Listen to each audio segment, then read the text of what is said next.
حضور اقدس صلی اللہ علیہ وسلم کا ارشاد ہے کہ دنیا کی آگ جہنم کی آگ کا 70 حصہ ہے۔ صحابہ رضی اللہ تعالیٰ عنہ نے عرض کیا حضور صلی اللہ علیہ وسلم یہ آگ کیا کچھ کم ہے؟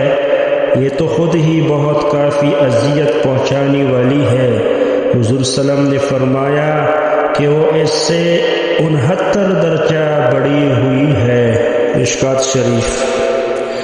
ایک حدیث میں ہے کہ جہنم میں سب سے کم عذاب والا شخص وہ ہوگا جس کو جہنم کی آگ کی صرف 2 جوتیاں پہنائی جائیں گی اور ان کی وجہ سے اس کا دماغ ایسا جوش مارے گا جیسا کہ ہڈیاں آگ پر جوش مارتی ہے۔